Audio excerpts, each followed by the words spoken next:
네, 반갑습니다. 매복교회 오신 여러분 모두 환영하고요. 이 안식일에 하나님의 크신 은혜가 정말 우리 마음에 풍성히 임하기를 간절히 소원합니다.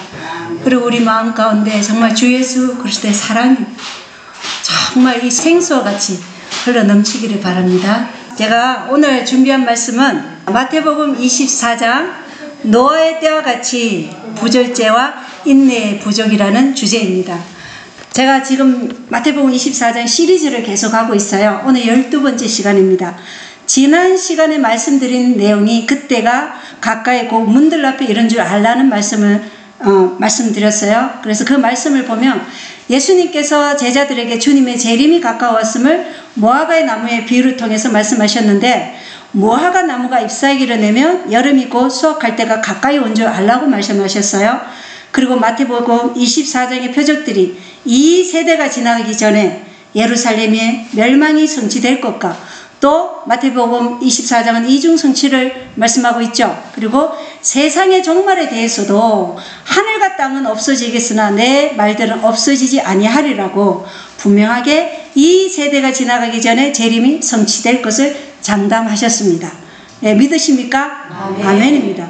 그리고 국제적으로는 4년 후에 더 이상 투표할 필요가 없다. 이번이 마지막 선거다 라고 말한 누가 되었어요? 트럼프 대선 주자가 차기 미국의 47대 대통령으로 선출되었고, 또 트럼프 대통령의 집권 플랜인 보수 대통령의 행도 정책 재헌집을 설계한 이 프로젝트 2025의 설계자들이 트럼프 행정부안에 씁니다. 그리고 트럼프 내각이 가동되는 첫날부터 이 플랜들이 실행될 것이라고 분명하게 말했어요. 그리고 시대의 징조들은 끝이 심히 가깝고 짐승들이 지금 방주 안으로 지금 들어가고 있다는 것을 보여주고 있어요. 그리고 SDA 안에 일어나는 배도들도 사실은 은혜의 시간들이 끝나고 있다는 것을 우리에게 보여주고 있어요. 어디를 보나 우리의 은혜 시간은 지금 거의 끝나고 있다는 것을 우리가 빨리 깨닫고 준비하도록 주님께서 징조들과 표적들을 통해 일하시고 계심을 우리는 알 수 있습니다. 마태복음 24장 오늘 주제절입니다. 다 같이 읽어보실까요? 36절부터 시작. 그러나 그 날과 그 시각은 결코 아무도 알지 못하느니 하늘의 천사들도 알지 못하고 오직 내 아버지만 아시느니라. 오직 노아의 날들과 같이 사람의 아들이 오는 것도 그러하리라. 홍수 이전 시대에 노아가 방주 안으로 들어갈 때까지 그들이 먹고 마시고 장가가고 시집가고 하면서 홍수가 나서 그들을 다 썰어버릴 때까지 알지 못하였느니 사람의 아들이 오는 것도 그러하리라. 자, 여기 마태복음 24장 36절에 보면 그날과 그 시간은 결코 아무도 알지 못하나니 오직 내 아버지만 아시느니라 이렇게 되어 있죠. 그래서 개역 한글에는 아들도 모르고 이렇게 되어 있지만 그건 원본에 없는 말이에요. 그래서 킹제임스 험정역 버전입니다.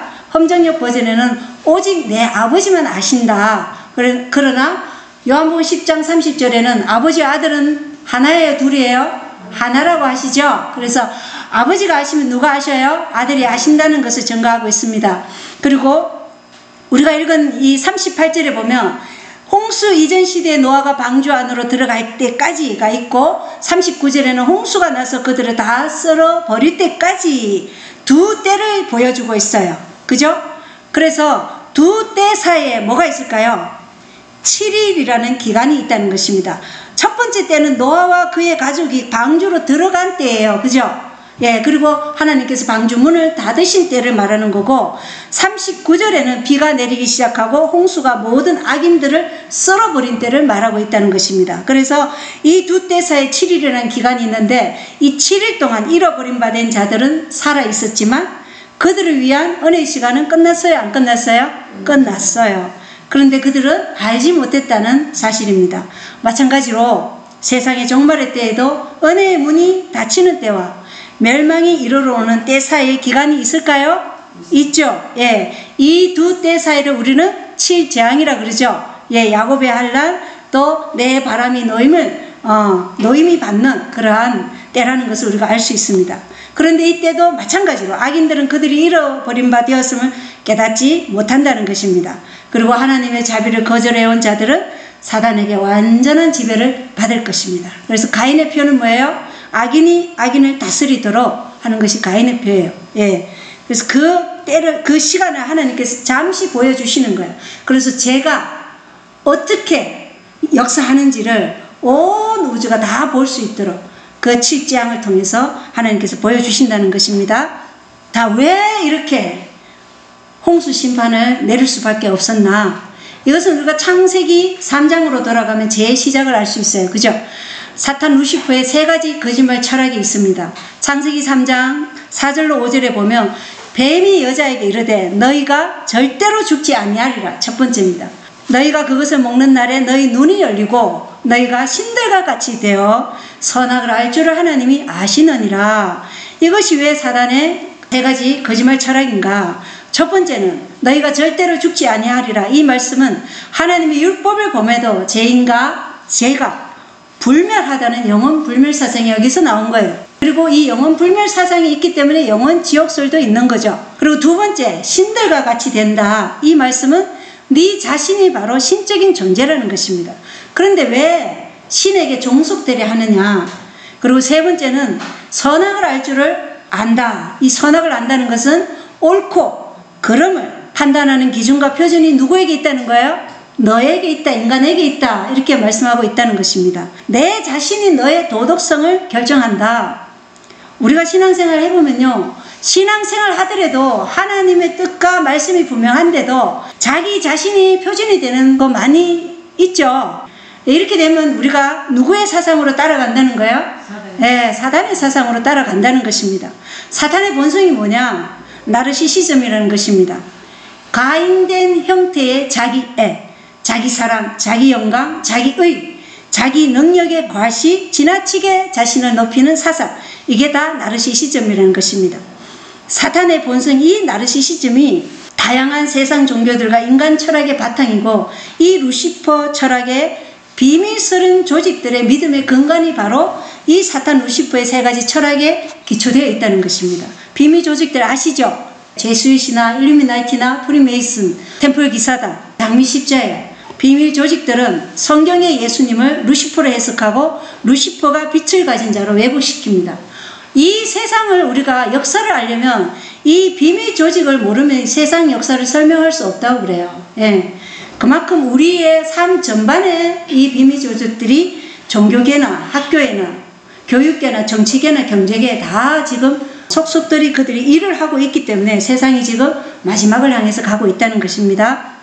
그리고 창세기 3장 7절로 13절에 보면 죄로 인해서 인간의 품성이 변화됩니다. 첫 번째, 악에 대한 눈이 열리죠. 그래서 죄에 대한 의식의 눈이 열려요. 그리고 두 번째는 자신이 벌거벗음을 알게 돼요. 하나님과 영적으로 분리되었기 때문에 의를 잃어버렸다는 것을 안 거예요. 그리고 세 번째는 죄의 수치를 가리려고 모아가 잎을 엮고 앞치마로 가렸죠. 그래서 죄책감이 있다는 것입니다. 네 번째, 하나님이 아담아 네가 어디 있느냐 이렇게 물었을 때 그들은 죽음에 대한 공포로 하나님 앞에서 숨었죠. 예, 왜요? 죄의 삭은 사망이라는 율법이 있기 때문에 그렇습니다. 그리고 다섯 번째는 선악과를 왜 먹었느냐 이렇게 물었더니 아담은 누구 탓으로? 여자 탓으로, 여자는 뱀 탓으로. 그래서 결국은 여자와 뱀을 만든 하나님 탓으로 자기 변명, 자기 합리화로 이 선악과 먹은 이유를 변명한 것이죠. 예, 이것이 인간의 본성이 변화된 것입니다. 그런데 아담이 최초로 창조되었을 때는 어땠을까? 부조와 선지자 45쪽에는 이렇게 기록되어 있습니다.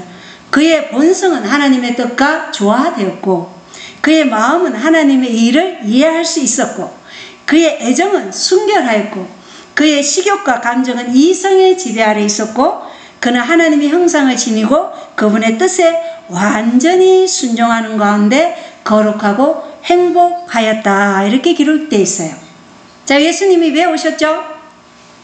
죄로 인해 품성이 변화된 우리를 다시 회복하시기 위해서 오셨죠. 예, 하나님의 형상으로 다시 회복시키기 위해서 그분이 오셨어요. 자, 그래서 이러한 사탄 루시퍼의 세 가지 철학이 전 세계에 편만해서 하나님이 홍수로 심판하지 않을 수 없는 상태까지 이르렀다는 것입니다.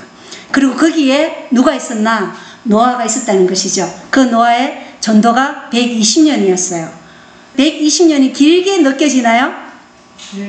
절대 길지 않아요. 그 시대에 산 사람들의 연수를 보십시오. 1000년을 살았어요.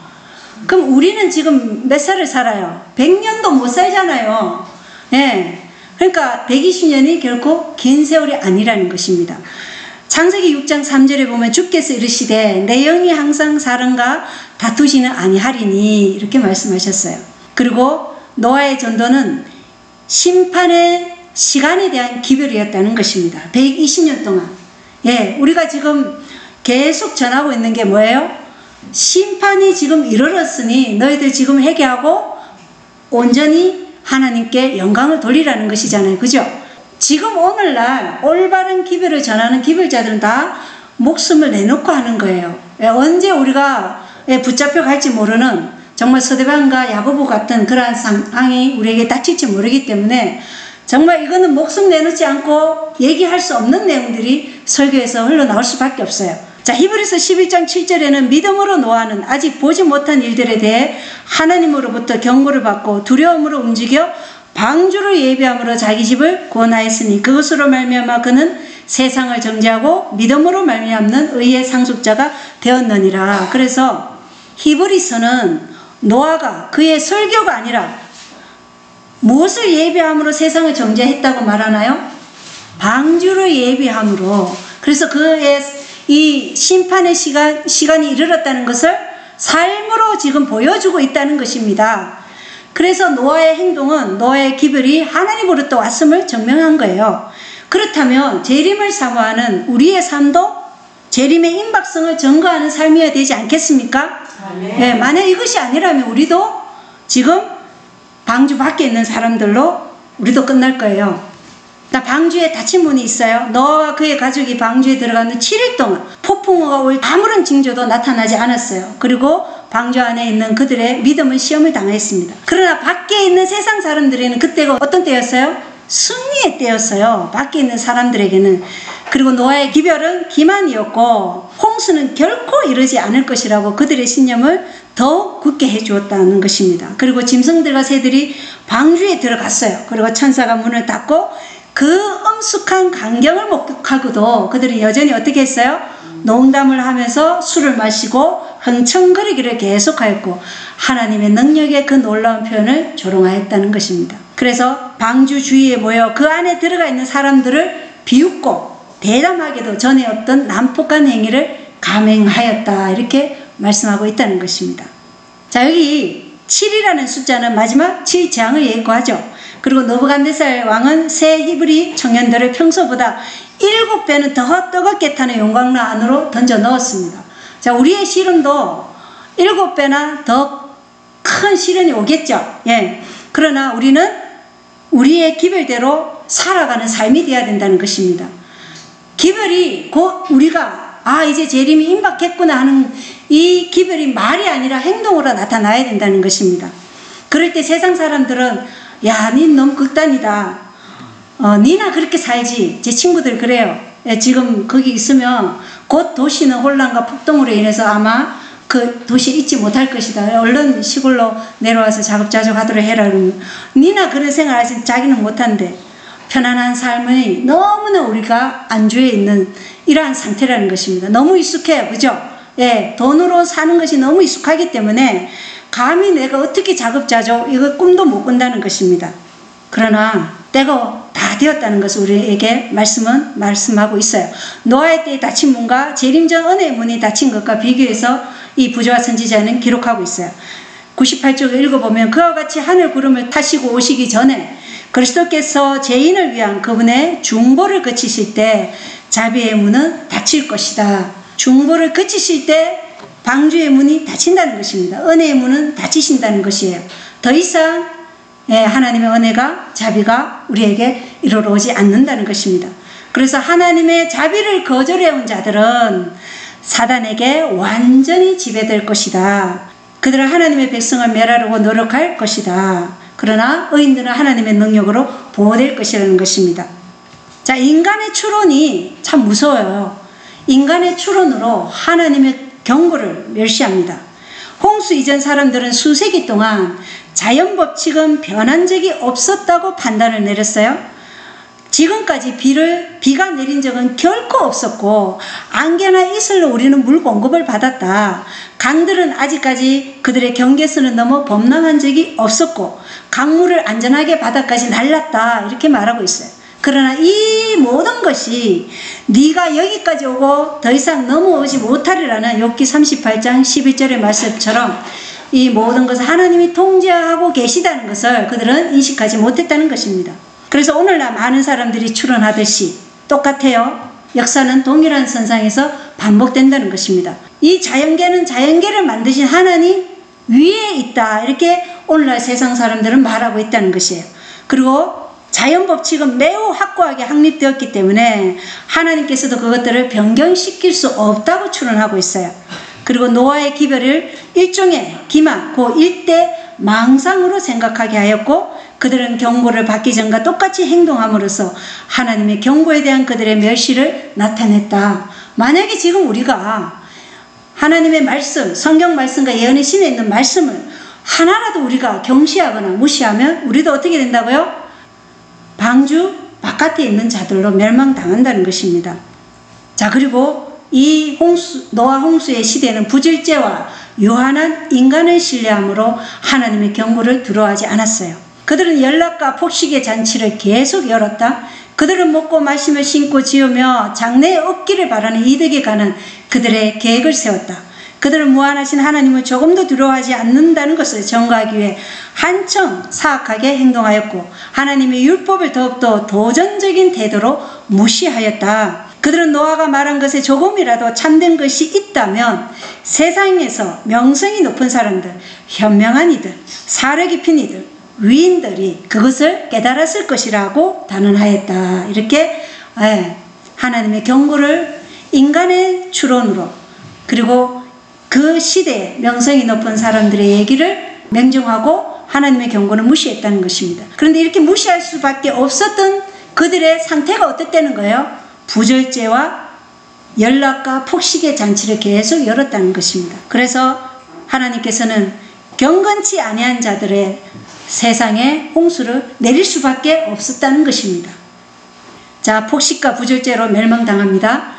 마지막 날 사건대 22쪽에 보면 폭식과 부절제가 이 세상의 도덕적 타락의 기초가 되고 있다. 사단은 이것을 알고 있으며 그는 끊임없이 남녀들을 유혹하여 식욕에 몰두하게 하므로 건강뿐만 아니라 심지어 생명까지도 희생하게 만든다. 먹고 마시고 옷 치장하는 일이 세상 사람들의 삶의 목적이 되고 있다. 이것은 홍수 이전의 상태와 똑같아. 이러한 방탕한 상태는 이 세상 역사가 속히 끝날 것이라는 분명한 징조 중에 하나이다. 그래서 현 사회는 성경에 기록된 홍수전 세계의 상황으로 신속히 빠져들고 있다는 것입니다. 이러한 것을 우리가 주변에서 보지 않나요? 만약에 우리 자신도 폭식과 부절제로 지금 살아가고 있다면 우리의 도덕적 타락이 여기에서 시작되고 있다는 것입니다. 그리고 만약에 그렇다면 우리도 홍수전 세계 상황으로 신속히 지금 빠져들어가고 있다는 것이에요. 다 뭐예요? 인간의 오감에 기초된 이 타락이 부절제와 폭식 이러한 것들로 인해서 사람들은 분명한 심판이 오고 있음에도 불구하고 그것을 인식하지 못한다는 것입니다. 그래서 이 폭식과 부절제의 편만함이 세상이 멸망할 징조, 그리고 죄에 대해 승리하는 가장 첫 번째 걸음이 바로 뭐라고요? 절제입니다. 절제는 하나님으로부터 나오는 모든 은혜를 얻는 기반이에요. 그리고 앞으로 오는 모든 승리의 기본도 절제입니다.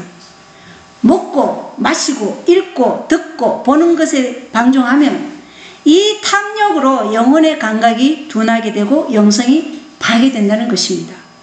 그래서 우리가 가식도 뭐라고 그랬어요? 술 취함이다 그랬어요. 술에 취한다 그랬어요. 그래서 우리가 지금 이 절제가 안 되는 삶을 우리가 살고 있다면 우리는 지금 은혜 밖에 있는 자들이라는 것입니다.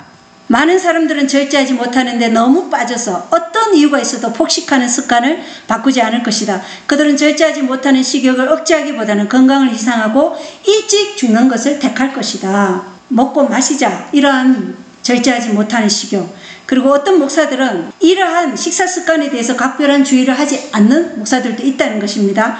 그들은 한 끼에 너무 많은 음식과 여러 가지 음식을 취한다. 그래서 우리가 너무 많은 음식을 취하는 것도 부절제라는 것입니다. 그리고 식간, 간식하는 것도 여기에 보면 소화기에 가중한 부담을 주어서 우리의 감각이 마비되어 그리고 행동이 나태해지면 졸리게 된다는 것입니다.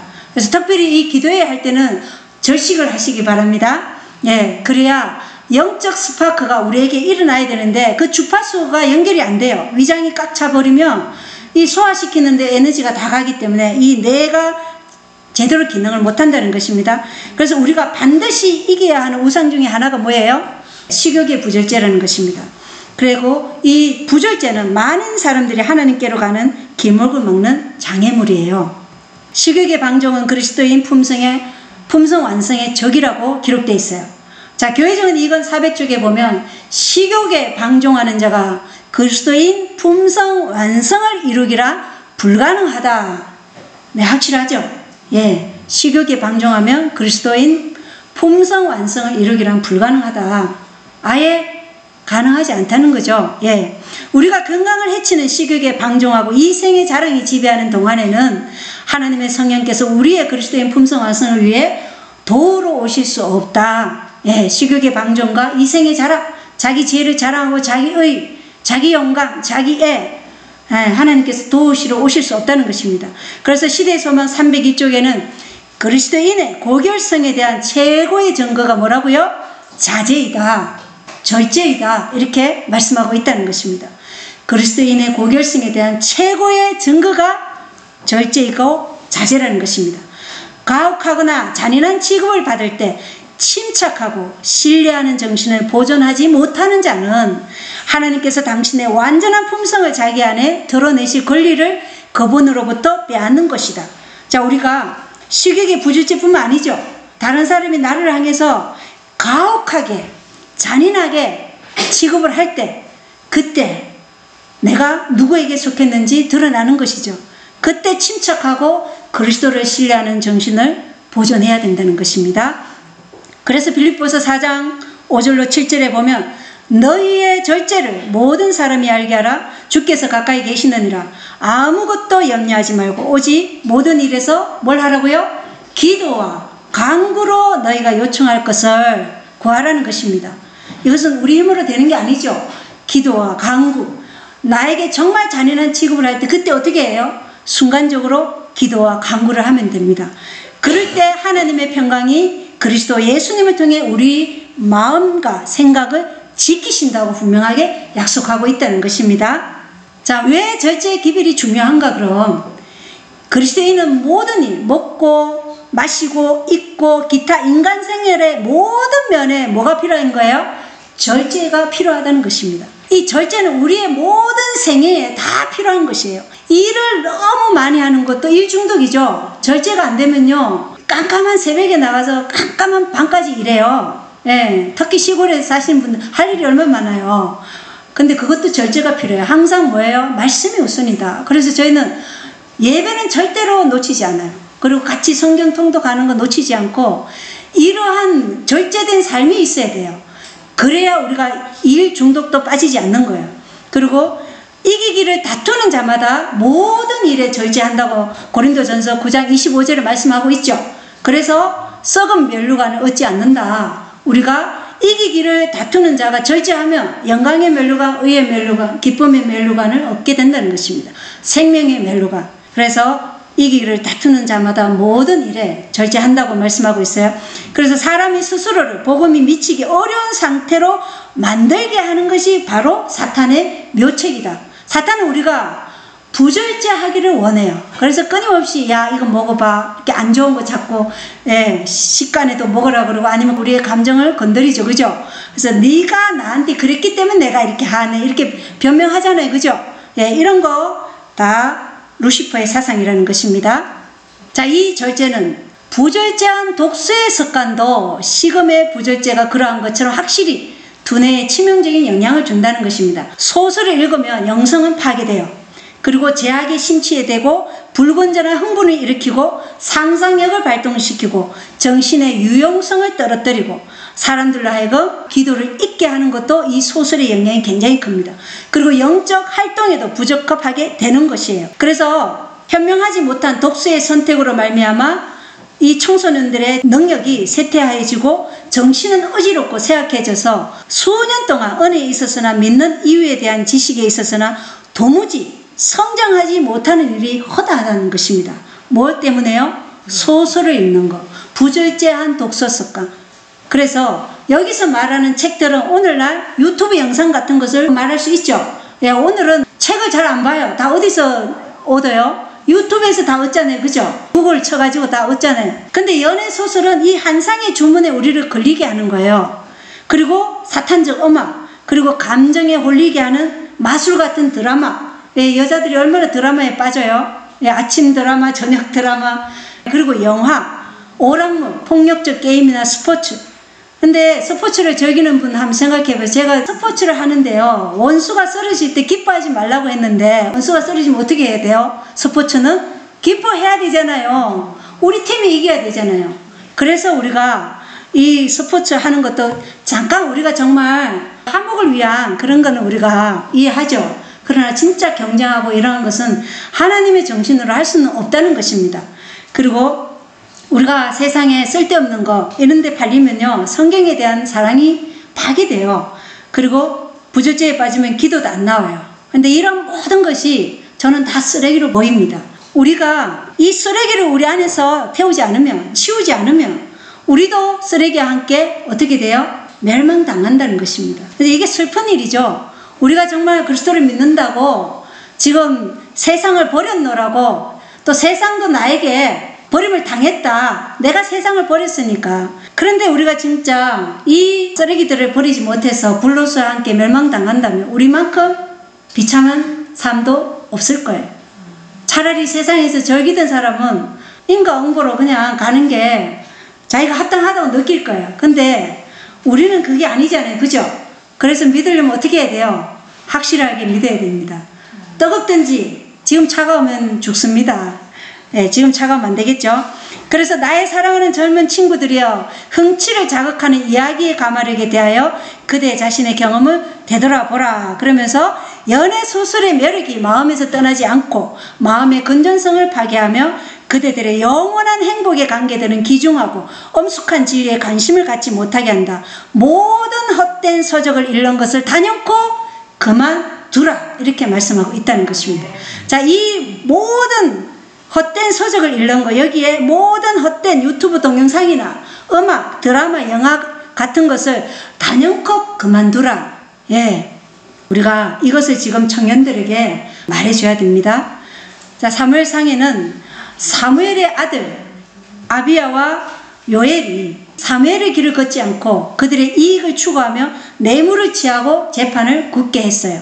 그리고 이 일이 이스라엘 백성으로 하여금 우리에게 왕을 주옵소서 하는 기도를 하도록 만든 계기가 되었죠. 무주와 선지자 601쪽에 보면 엘리에게 주어진 경고는 사무엘의 마음에 마땅히 가마를 끼치할 만큼 가마를 끼치지 못하였다. 이렇게 되어 있어요. 엘리의 아들들은 엘리가 그들을 제약에서 죄를 끊게 하는 거기에까지 미치지 못했어요. 자식이 너무 사랑스러워가지고. 그건 사랑이 아니죠. 뭐라고 그랬어요? 방종이죠. 방임이고. 그런데 사무엘도 어느 정도 아들들을 제멋대로 하도록 방임하였으므로 그 결과가 그들의 품성과 생활에서 뚜렷하게 나타났다. 이렇게 되어 있어요. 그래서 우리가 자식들을 방임하는 죄, 엘리처럼 되지 않기를 바랍니다. 영적 부흥은 그래서 어디서부터 시작해요? 가정에서부터 시작한다는 것입니다. 교회종 6권 119쪽에는 세상의 마지막 자비의 기별을 전하는 자들은 가정의 신앙에 관하여 부모들을 가르치는 것이 그들의 의무임을 느껴야 한다. 세상의 마지막 기별을 전하는 자들은 뭘 가르치라고요? 가정의 신앙에 대하여 부모들을 가르치는 것이 그들의 의무임을 가르쳐야 된다. 그래서 여러분들의 의무가 뭐예요? 자녀들을 이 영적 타락으로부터 건져내야 되는 그런 의무가 있다는 것입니다. 그래서 하나님의 말씀에 순종하는 것이 세상을 멸망으로 휩쓸어가는 제약을 대항하는 유일한 안전 책임을 알려주라, 이렇게 말씀하고 있어요. 그래서 그들의 모범과 교훈에 의하여 대부분의 경우 그들의 가정의 영원한 운명이 결정될 것이다. 누구의 모범이에요? 부모의 모범에 의해서, 부모의 교훈에 의해서 대부분의 경우 그들의 가정의 영원한 운명이 결정된다는 것입니다. 그래서 요한복음 6장 57절에는 살아계신 아버지께서 나를 보내심에 내가 아버지로 말미암아 사는 것 같이 나를 먹는 그 사람도 나로 말미암아 살리라. 예수님은 아버지로 말미암아 살았어요. 어떻게 살았어요? 아버지의 본성과 아버지의 품성과 아버지의 목적이 곧 누구의 본성, 품성, 목적이었어요? 예수님과 동일했기 때문에 예수님은 아버지로 말미암아 산 거예요. 예수님의 본성은 뭐였어요? 예수님의 본성은 사랑이고 자비하심이고 자기 부인이고 겸손이에요. 그리고 예수님의 품성은 로마서 7장 12절에 나오잖아요. 율법은 하나님의 품성의 4번이라 그래 돼 있죠. 그래서 율법이 거룩하고 의롭고 선하다고 그랬어요. 그러면 예수님의 품성도 거룩하고 선하고 의로운 것이에요. 예수님의 목적이 뭐예요? 오신 목적이 잃어버린 자를 구원하러 오셨고, 또 사단에게 잃어버린 이 통치권을 되찾아서 이 우주 만물에 무엇을 없애야 돼요? 죄를 온전히 없애기 위한 것이 목적이에요. 그래서 성령 하나님, 아버지 하나님, 아들의 하나님이 이 본성과 품성과 목적에 있어서 하나이기 때문에 그들은 서로에게 거하는 거예요. 그럼 우리도 예수를 먹는 그 사람도 나로 말미암아 살리라. 그러면 우리도 뭐예요? 본성과 품성과 목적에 있어서 예수님의 그 본성과 품성과 목적이 우리 안에서 살게 하시는 거죠. 아멘입니까? 예, 그게 우리가 성전이 되는 거예요. 그래서 그것을 완전히 이루시는 것이 우리가 장성한 분량으로 나아가서 우리에게 인을 찍으신다는 것입니다. 그때 우리는 완전한 하나님의 본성, 품성, 목적 가운데서 온전한 승리의 인을 받게 되는 것입니다. 자, 영적 부흥은 가정에서부터 시작하는데요. 부모들은 무익한 이야기책과 소설들이 집으로 들어오는 대로 태워버리는 것이 더욱 좋을 것이다.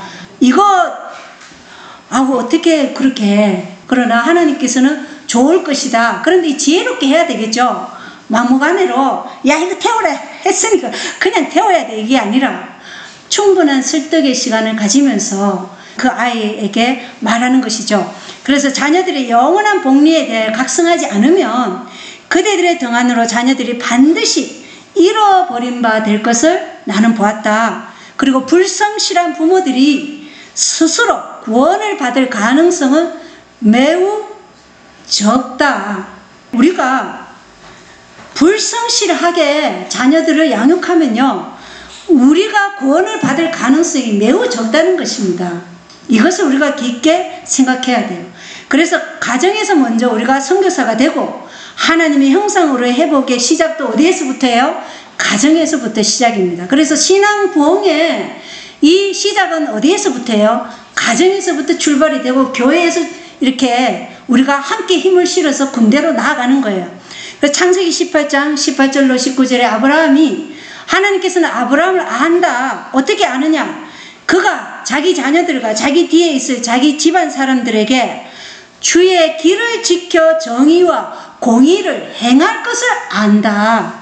그래서 아브라함에게 그 아브라함의 자녀들은 복을 상속받을 것이라고 말하고 있어요. 그래서 우리가 하나님께서 너 알아. 찬양 가운데 그랬잖아요.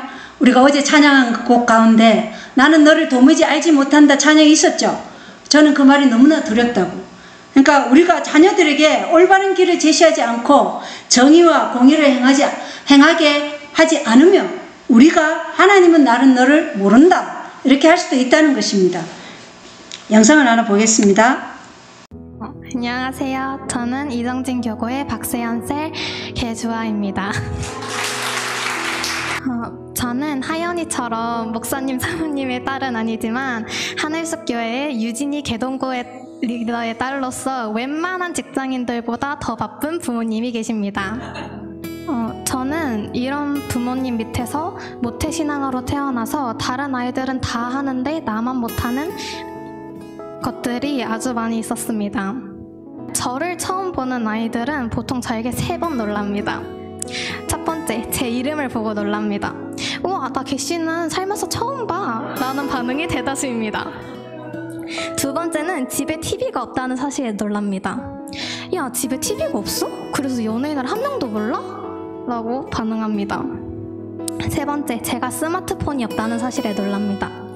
야, 스마트폰이 아니야? 카톡을 못해? 문자만 할 수 있어? 라고 놀라죠. 저는 책을 읽는 것을 매우 좋아합니다. 그래서 학교 도서관을 자주 가는데요. 그런데 저에게는 도서관 규칙이 하나 있습니다. 저는 책을 구경하다가 읽고 싶은 책이 있으면 그 책을 빌립니다. 그리고 교실에 가져와서 읽지 않습니다. 엄마에게 허락을 받아야 하기 때문입니다. 엄마는 아무 책이나 읽지 못하게 하십니다. 요즘은 청소년 책들도 비성경적인 가치관이 너무나도 많아서 내용을 엄마가 먼저 알아야 읽게 해주십니다. 혹시 2년 전 컨퍼런스 때 저희 계승아 언니가 했던 간증을 기억하시나요? 책을 좋아하지 않았던 언니는 책이 아니라 아이돌 노래를 검열당했죠. 저는 책을 검열당합니다. 언니가 노래 제목을 적어놓으면 엄마가 가사를 검색해서 확인한 후 들을 수 있는 노래를 정해주셨던 것처럼 저는 읽고 싶은 책이 있으면 엄마에게 먼저 가져가서 보여주고 엄마의 오케이가 나와야 그 책을 읽을 수 있습니다. 주변에서는 이걸 너무 신기하게 생각하더라고요. 다른 것도 아니고 책을 못 읽게 한다는 거에 놀라죠. 보통 부모님들은 제발 책 좀 읽으라고 하는데 말이에요. 저는 그저 자포자기한 상태로 살고 있었습니다. 그런데 교회 애들 있는 어웨이크 수련회에서 기도를 하는데 주님께서 제게 갑자기 물으셨습니다. 주아야, 네가 나를 사랑하니? 라고요. 저는 나는 15년차 모태신앙인데 주님, 당연히 주님을 제가 사랑하죠 라고 대답했습니다. 그런데 주님께서 제게 그러면 주아야, 네가 나를 위해서 너의 모든 것을 내려놓을 수 있니? 라고 물으셨습니다. 솔직히 저는 지금까지 나는 TV도 안 보고 카톡도 못하고 스마트폰도 없고 다들 다 가는 코인 노래방도 안 가고 이렇게 15년을 살았는데 이 정도면 주님께 다 드릴 거 드린 거 아닌가? 라는 생각이 들었습니다. 이 나이에 이만큼 하고 살았으면 드릴 거 다 드렸다고 생각했습니다. 그런데 갑자기 주님을 위해 모든 걸 다 내려놓을 수 있냐는 질문에 저는 쉽게 대답하지 못했습니다. 저는 바로 눈물로 회개했습니다. 모태신앙이어서 기억도 나지 않는 어린 시절부터 교회를 다녀왔고 주님을 사랑한다고 고백했고 나름 다른 아이들과 다른 삶을 살고 있다고 생각해왔지만 저는 저의 삶을 완전히 주님께 드리지 못하고 있었습니다. 내 삶이니까 내가 원하는 것을 하면서 사는 게 당연하다고 생각했습니다. 못하고 제한받는 것은 많지만 그래도 내가 할 수 있는 것들에서는 내가 원하는 대로 내가 하고 싶은 대로 하는 게 당연했습니다. 주님은 나의 진짜, 나의 전부를 원하신다는 것을 깨닫게 되었습니다.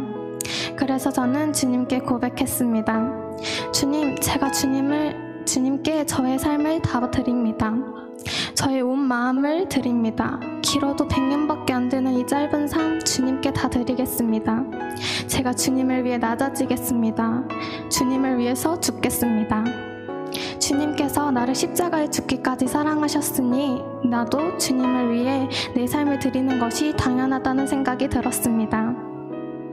저는 저의 삶이 어떻게 흘러갈지에 대해 많이 고민했었습니다. 미래에 대해서나 아니면 어떤 순간마다 내가 뭘 하고 싶지? 뭘 하는 것이 나에게 가장 좋을까를 고민했지만 저는 이제 다른 고민을 할 것입니다. 예수님께서는 내가 뭘 하길 원하시지? 뭘 하는 것이 예수님께 가장 영광 돌릴 수 있는 좋은 것일까? 라고 고민하려고요. 저는 이 질문을 저의 매 순간순간마다 하려고 합니다.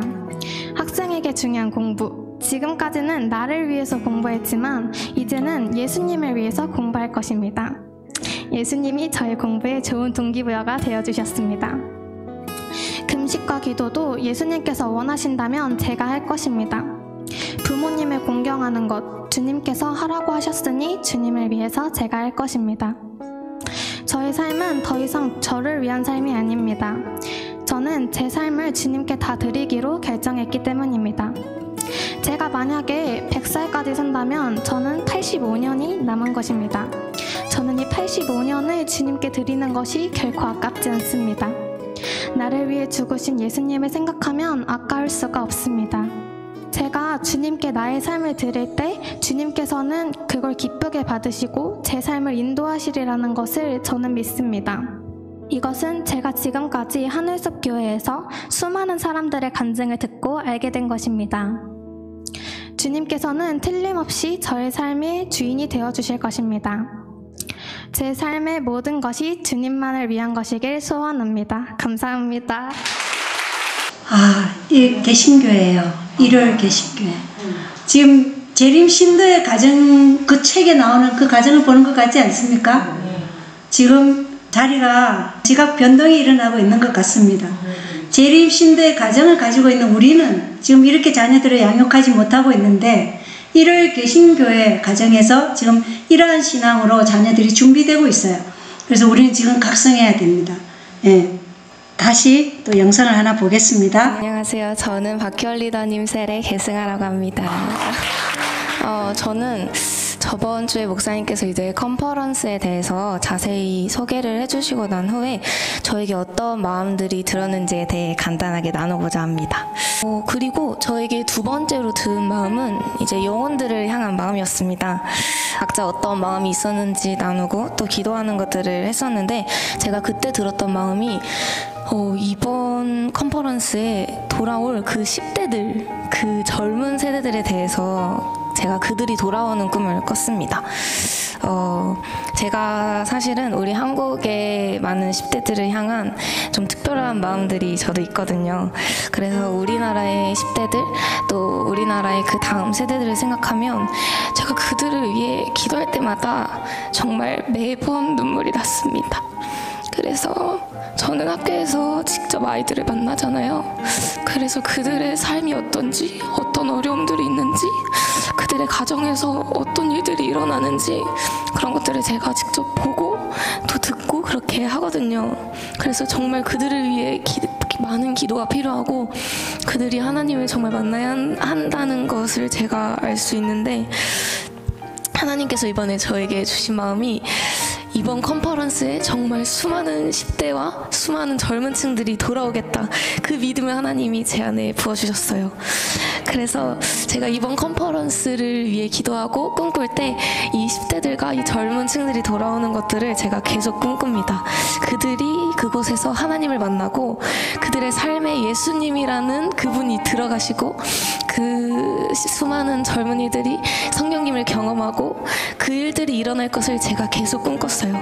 그리고 제가 또 특별히 기도했던 것은 제가 딱 보니까 이번에 하나님이 이 컨퍼런스에 많은 젊은 사람들을 보낼 거라는 그 생각이 이미 있어요. 근데 제가 기도했던 건 그들이 돌아올 텐데 하나님 나를 통해서 돌아오게 해달라고 제가 그걸 위해 기도하는데 또 엄청 울면서 기도를 했어요.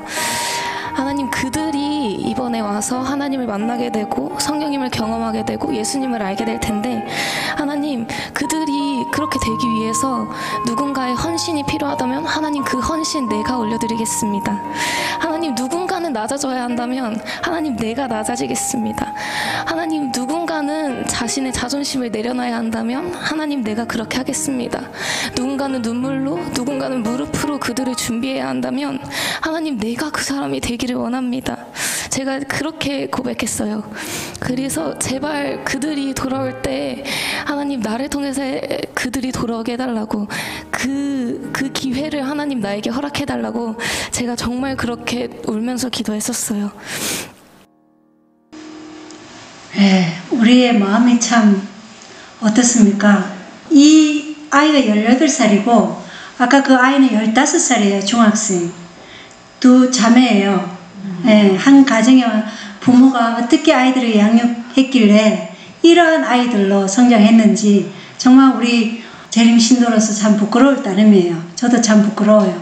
근데 이 아이들의 신앙이 정말 저에게도 많은 것을 생각하게 했어요. 그리고 이 아이들의 품성이 지금 예수님께 자신을 바치는 이런 것을 볼 때 우리가 지금 이들이 정말 마지막 등불로서 설 수 있겠다는 그런 생각을 해요. 왜냐하면 이러한 헌신과 이러한 예수님에 대한 사랑은 하루아침에 이루어지는 게 아니에요. 그죠? 나를 바꾸는 게 너무나 쉬워요. 그게 진짜 아니라면 바꿀 수가 있어요. 그러나 품성 변화는 어떻게 해요? 우리 일생의 과제라 그랬어요. 근데 이들은 15, 16살에 지금 이러한 간증을 하고 있다는 것입니다. 그래서 지각 변동이 일어날 수밖에 없다는 것을 우리가 알 수 있어요. 그래서 우리가 우리의 자녀들을, 우리의 가정을 어떻게 하나님께서 양육하시라고 하셨는지 그것을 우리가 면밀히 살피고 우리 가정부터 지금 신앙개혁의 부흥이 일어나야 되겠죠. 아멘 안 하시네요? 네. 아멘 하셔야 돼요. 네. 우리 가정이 튼튼해, 교회가 튼튼해요. 왜 우리 교회가 지금 자녀들이 없어요? 왜 집회에 나갈 때 자녀들은 없고 어른들만 오시냐고. 그죠? 함께 다녀야 돼요. 우리는 정말 이걸 하나님께 회개해야 돼요. 자, 여기 읽어보겠습니다. 교회정은 상권 532쪽. 그녀는 자기 자식들 속에 있는 좋은 점에 대해 성인하는 말 한마디 없이 지나치고 있으나 어떤 잘못이라도 보기만 하면 참지 못하고 비난을 한다. 이것 때문에 자녀들은 실망을 하고 부주의한 성격의 소유자가 되고 있다. 그것은 마음속에 악을 격동시키고 진흙 구덩이 속에 빠지게 한다. 그래서 우리가 자녀들의 어떤 잘못을 봤을 때 비난하는 이 정신, 이거는 절대로 자녀들을 옳은 길로 인도하지 못해요. 그리고 일상생활에 있어서 가정은 학교이면서 또한 교회였으며 부모는 세속적인 일과 종교적인 면에서 교사였다. 그래서 가정이 최초의 교회죠. 그리고 최초의 선교지라는 것입니다. 우리가 참지 못하고 비난하려고 할 때 가장 비인간적인 취급을 받은 예수님을 기억해야 합니다. 그래서 나의 주, 나의 그리스도를 세상이 어떻게 취급했는지를 그러한 것들을 생각하고 깊이 음미하면 내가 다시 그것을 돌려주고 싶을 때, 비난하고 싶고 이럴 때 그 마음이 하나님께서 붙들어 주신 은혜가 있다는 것입니다. 그래서 우리의 품성에서 이것도 참지 못하고 비난하는 것도 뭐예요? 부절제라는 것입니다. 지금 노아의 때 뭐 때문에 멸망했다고요? 부절제와 인내의 부족으로 멸망당했다는 것을 우리가 확실히 알아야 돼요. 우리가 그럴 때 품성 얘기하는데 이 절제에서 많은 사람들이 지금 무너지고 있고 결국은 더 이상 앞으로 나아가지 못하는 것이 이 부절제예요. 자, 성화를 향해 계단에서 인내심 전에 절제가 있어요. 베드로후서 1장 5절로 7절에 보면 믿음의 덕의 지식을, 지식의 절제를. 자, 믿음의 덕의 지식까지는 그래도 웬만한 사람들이 잘 나아가요. 그 다음에 뭐에서 걸리냐면 지식의 절제를, 절제의 인내를, 여기서 걸리는 거예요. 여기서 절제와 인내에서. 인내만 되면요, 그 다음엔 경건이고 그 다음에 형제의 친절이고 그 다음에 사랑이에요. 이것은 예수의 믿음으로 나아간다는 것이고 그리스도의 장성분량으로 우리가 온전하게 서지는 거예요. 그런데 많은 그리스도인들이 넘어진 이유가 이 절제에서 부절제함으로 인내를 이루지 못하는 것입니다. 그래서 절제는 우리가 살아가는 모든 삶에 적용되기 때문에 이 절제가 지금 우리에게 얼마나 중요한지 모르겠어요. 교회적인 2권 95쪽에는 그대는 위태한 상황에 있다. 그러나 그대는 그것을 모르고 있다. 참지 못하는 사람이 인내하는 사람이 되는 것은 불가능하다. 예, 참지 못하는 사람이 인내하는 사람이 되는 것은 불가능하다. 절제가 안 되면 인내가 불가능하다. 이렇게 분명하게 말씀하고 있다는 것입니다. 그래서 먼저 참아야 하고 그 다음에 뭐가 생긴다? 인내가 생긴다. 그래서 말라기 4장 5절에 6절에 보면 보라, 크고 두려운 주의 날이 이르기 전에 내가 대언자 엘리야를 너에게 보내리니 그가 아버지들의 마음을 자녀들에게로 돌아오게 하며 자녀들의 마음을 그들의 아버지들에게로 돌아오게 하여 내가 와서 저주로 그 땅을 치지 아니하게 하리라. 그래서 가정에서부터 신앙개혁이 이루어져야 된다는 것을 우리에게 말씀하고 있어요. 자, 절제생활 113쪽에는 그대가 할 일은 그대의 의지를 그리스도 편에 고정시키는 것이다. 그대의 본성은 성령의 지배하에 들어가게 된다. 우리의 의지를 그리스도 편에 복종시킬 때 우리의 본성이 누구의 지배하에 들어간다고요? 성령의 지배하에 들어간다.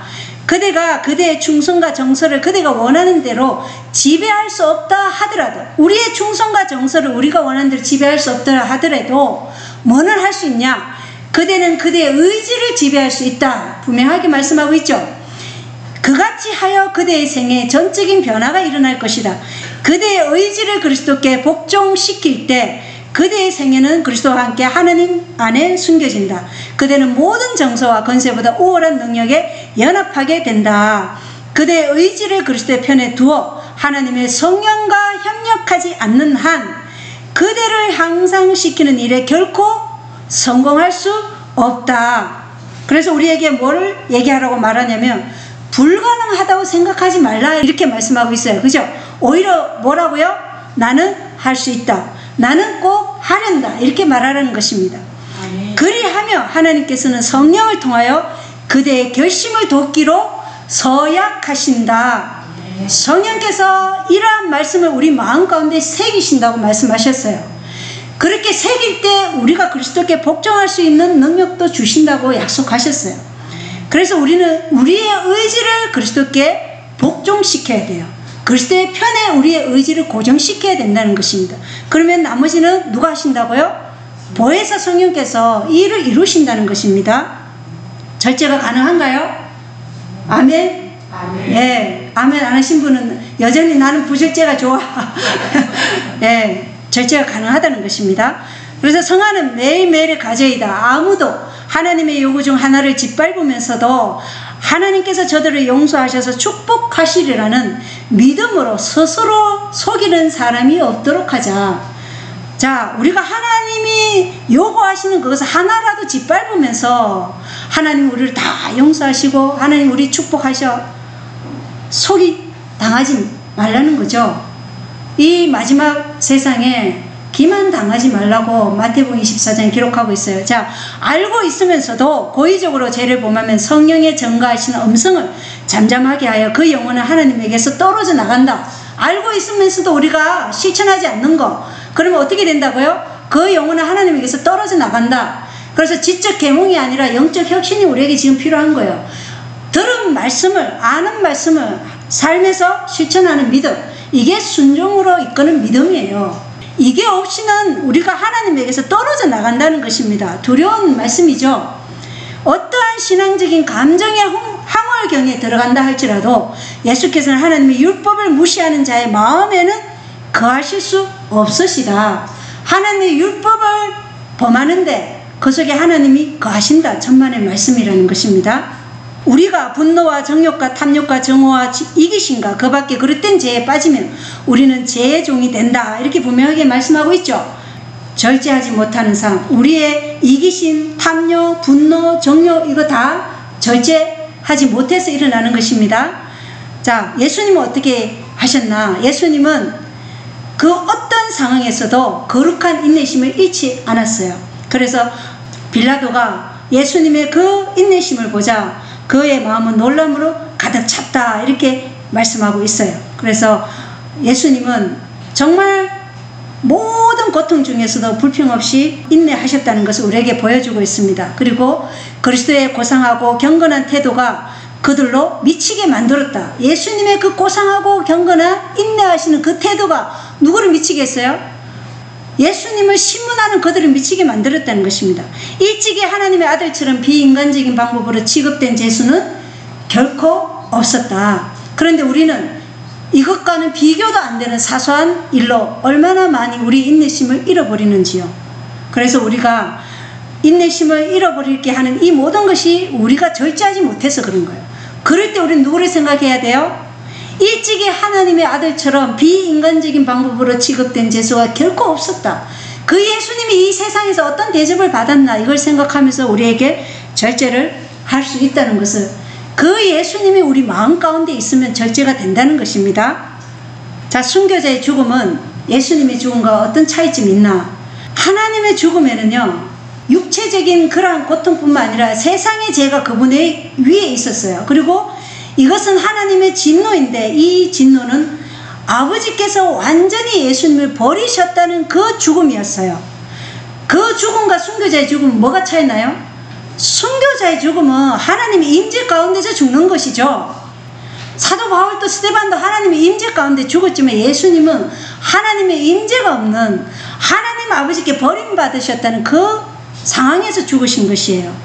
그래서 차이가 있다는 것입니다. 그래서 우리는 순교에 대해서는 두려워할 것이 없죠. 오히려 영광으로 생각할 수 있어요. 자, 셋째 천사의 기별의 요지가 너희는 마땅히 해야 할 만큼 그리스도의 은혜로운 형상을 반사하고 있는가? 그리고 준비하라, 준비하라, 준비하라. 그대들은 세상에 대하여 죽었던 그 어떠한 죽음보다도 더 큰 죽음을 경험해야 할 것이다. 그래서 우리에게 시간이 짧음을 지금 보여주고 있어요. 그래서 세 천사의 기별은 두 가지를 우리에게 보여줘요. 시간이 없다. 너무 짧다. 지금 우리가 부질지한 삶을 계속 고집한다면 우리는 쓰레기처럼 함께 다 없어질 것이다. 그리고 그리스도의 형상을 지금 반사해야 되는데 그 형상을 반사하는데 가장 걸림돌이 뭐라고요? 부절제, 인내하지 못하는 것, 이것이라는 것입니다. 그래서 노아 홍수 때와 같이 우리가 절제하지 못하는 이러한 것들로 인해서 인내하지 못한다는 것입니다. 그래서 계시록 14장 12절에 가장 먼저 품성 중에 요구하는 것이 뭐예요? 성도들의 인내가 여기 있나니. 그래서 가장 우리에게 드러내는 품성이 인내라는 것입니다. 근데 인내는 절제가 있어야지 인내한다 그랬죠. 예, 절제가 없는 인내는 있을 수가 없다, 불가능하다고 영감의 글에 기록되어 있죠. 절제, 인내, 경건, 그 다음에 형제, 그 다음에 사랑이에요. 이 사랑은 이타적인 사랑이죠. 나를 죽이는 그를 위해서도 아버지의 저들의 죄를 용서하옵소서 하는 이러한 이타적인 사랑으로 가기 위해서 우리의 가장 걸림돌이 절제와 인내라는 것입니다. 그래서 개혁자들은 여기 보십시오. 우리는 개혁자예요. 우리는 종교개혁자죠. 계속해서 진리를 향해서 나아가는 종교개혁자예요. 종교개혁은 아직 끝나지 않았어요. 예수님 오실 때까지. 그래서 이 개혁자들은 세상 모든 사람들 중에서 가장 이타적이고 가장 친절하고 가장 예의가 발라야 한다. 그래서 우리의 불친절도 뭐예요? 네, 절제하지 못하는 것이에요. 그래서 그러한 것들이 우리의 생애에서 친절하고 예의 바르고 이타적인 그 품성이 드러나야 된다, 이렇게 말씀하고 있어요. 자, 그래서 이 편만에 가는 악에 대처하기 위한 방편이 뭐냐? 선지자 학교였습니다.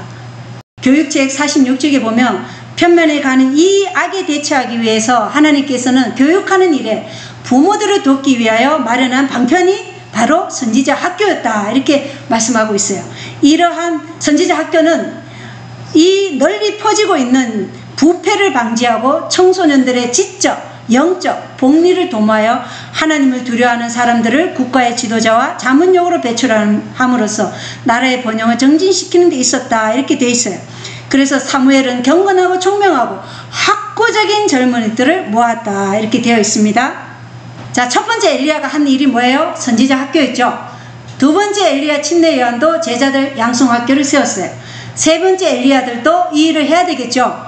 에드워드 서덜랜드와 펄시 메겐이 세운 자급자족하는 내시빌 학교라고 들어보셨어요? 메디슨 처치? 예, 내시빌에 세운 메디슨 처치가 엘렌 하이트 유일하게 이사장으로 있었던 학교예요. 그리고 엘렌 하이트는 자급자족하는 어려 선교 선지자 학교였던 이 내시빌의 메디슨 학교가 SDA의 재림 운동의 청사진이라고 말했어요. 그래서 하나님의 백성들을 현혹시키는 세력으로 임할 장래의 사건들을 위하여 준비시키는 게 뭐라고요? 예, 이런 자급자족하는 의료 선교 선지자 학교라는 것입니다. 그래서 조만간에 여기 보면 그러나 얼마 안 있어 도시마다 투쟁과 혼란이 일어날 것인데 도시들을 떠나기 원하는 자들은 떠나지 못할 것이다. 그래서 투쟁과 혼란이 있을 땐 도시를 더 이상 떠날 수가 없어요. 그러니까 그 전에 어떻게 하라고요? 미리 자급자족하는 시골 생활을 하되 우리의 가정 그리고 조금 여유가 있는 사람들은 이러한 학교를 세워서 이 자급자족하는 어려 선지자 학교를 세우라는 것입니다. 근데 이것의 기초가 뭐예요? 가정이에요. 가정도 할 수 있죠. 작은 소규모의 가정부터. 그래서 가정이 어려 선지자 학교가 돼야 된다는 것입니다. 그리고 조금 여유가 있는 분들은 좀 건물을 크게 해서 이런 선지자 학교를 세우라는 것입니다. 자, 이런 학교를 통해서 갈렙과 같이 느헤미야 같은, 다니엘과 같은, 요셉과 같은, 다윗과 바울과 같은 사람들이 지금 만들어진다는 것입니다. 사명이 없는 가정, 사명이 없는 교회, 사명이 없는 학교, 사명이 없는 기관은 망하게 되어 있습니다. 그래서 우리가 아무리 자급자족하는 시골 생활을 할지라도 우리 안에 이러한 사명이 없다면 우리도 노아의 때와 같이 멸망할 수밖에 없는 상태에 있게 될 것입니다. 모든 그리스도인들의 연합의 비결이 무엇인가? 연합의 비결이 그리스도 안에 있는 신자들의 평등 사상입니다. 우리는 어떤 절대적인 사람이 우리 위에서 군림하고 이런 상태에서는 절대 연합이 이루어질 수 없어요. 우리 모두 아까 말씀드렸죠. 다 하나에서 났어요. 그죠? 예수 그리스도의 피로 우리가 하나에서 났기 때문에 다 형제예요. 그래서 이러한 평등 사상으로 우리는 연합할 수 있다. 자, 그리고 요한복음 15장 3절의 하위 주석에 보면 참된 신자는 그리스도와의 연합은 지속적인 것이므로 그 외에 다른 것과의 연합은 사라져야 한다. 이렇게 말씀하고 있어요. 그래서 그리스도와의 연합, 그러면 우리 성도 간의 연합도 당연히 되겠죠. 예, 그래서 그리스도가 처음이요 나중이며 최선으로 우리 삶에 임하여야 된다. 이렇게 말씀하고 있습니다. 그러나 이러한 연합을 하려면 우리는 약간의 값을 치르게 된다. 이렇게 말씀하고 있어요. 이것은 한 교만한 존재가 들어가야 하는 철저한 의존관계인 것이다. 그러므로 그들은 마음에 변화가 있어야 하고 이 연합을 이루는 자들은 그리스도의 중보의 피가 필요함을 느껴야 합니다. 그들의 의지를 하나님의 뜻에 굴복시켜야 하고 그렇게 하려면 내적 혹은 외적 장애물들과 싸워야 할 것이고 만약 우리가 그리스도와 연합관계를 맺으려면 교만과 이기심 그리고 자만심과 속된 마음 곧 모든 모양의 죄를 극복해야 할 것이다. 많은 사람들이 예수 믿는 생활을 참으로 어렵다고 느끼고 또 아주 변덕스럽고 변하기 쉬운 이유는 마음에 품고 있는 이전 우상들을 버리지 않은 채 그리스도께 연합하려 하기 때문이다 라고 기록되어 있습니다. 우리가 마음에 품고 있는 이전 우상들을 버리지 않은 채 그리스도와의 연합은 불가능하다는 것입니다. 우리는 그리스도께 온전히 의존하고 있음을 느껴야 하며 하나님의 아들을 믿는 믿음 안에서 살아야 한다. 이것이 내 안에 거하라는 명령이 의미하는 바이다. 이제 우리가 육체 가운데 사는 생활은 사람의 뜻을 쫓는 생활이 아니요 우리 주의 원수들을 기쁘게 하는 생활이 아니라 우리를 사랑하사 우리를 위하여 자기 목숨을 주신 그분을 섬기고 그분께 영광을 돌리는 생활이 되어야 한다는 것을 우리에게 영감의 글을 말씀하고 있습니다. 자, 히브리서 10장 25절에는 그래서 우리가 어떤 사람들의 습관과 같이 우리의 함께 모이는 일을 뭐하지 말고 패하지 말고 서로 권면하여 그 날이 다가옴을 너희가 볼수록 더욱 그리하자. 그래서 우리는 이러한 모임을 통해서 더 많이 그리스도 앞에 무릎 꿇고 하나님의 말씀을 SDA 밖에 있는 사람들에게 전달하도록 더 많이 사실은 모여야 됩니다. 그리고 우리는 함께 진리의 깃발 아래 서고 서로 율법과 정언으로 함께 묵히고 그리스도의 피의 공로를 의지하여 형제와 자매로서 서로를 도와주는 상황이 되어야 된다는 것입니다. 어느 누구도 군림하는 상태에 있으면 이 연합은 깨어진다는 것입니다. 그래서 우리 마음을 지금 살피사 우리 안에 무엇이 문제인가를 알아야 되겠죠. 내 안에 뭐가 절제가 안 되는 것인지 이것을 우리가 깨달아 알아야 돼요. 그래서 우리 가오를 찾아보고 우리의 죄를 찾아내라는 것입니다. 그리고 자기 기만의 위험에 우리가 잊지 않도록 자신을 검토하는 일은 철저히 해야 한다. 그리고 자신의 마음을 살피고 열심히 우리 자신을 검토하는 가업을 우리가 지금 가지고 살아야 된다는 것입니다. 다른 사람 정은 살피지 마시고 나를 보십시오. 나 자신의 가오가 뭐가 있는지 성격의 결함이 무엇인지 주의 영께서 나에게 깨닫게 해줄 때 그때 우리는 어떻게 돼요? 주께 굴복하라는 것입니다. 그죠? 이 시대는 잠깐의 우리에게 주어진 유예의 시간이에요. 폭풍우가 지금 다가오고 있어요.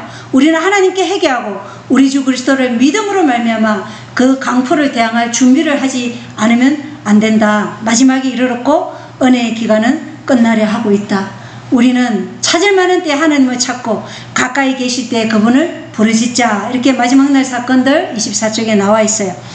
강포는 뭐예요? 미쳐 날뛰듯이 매우 거칠고 사나운 사람 앞에 우리가 설 준비를 해야 된다는 것입니다. 그래서 법정 앞에 우리는 서게 되죠. TV에 우리 얼굴이 전 세계적으로 나와서 저 사악한 안식교인을 한번 보라 이렇게 TV에 나올 겁니다.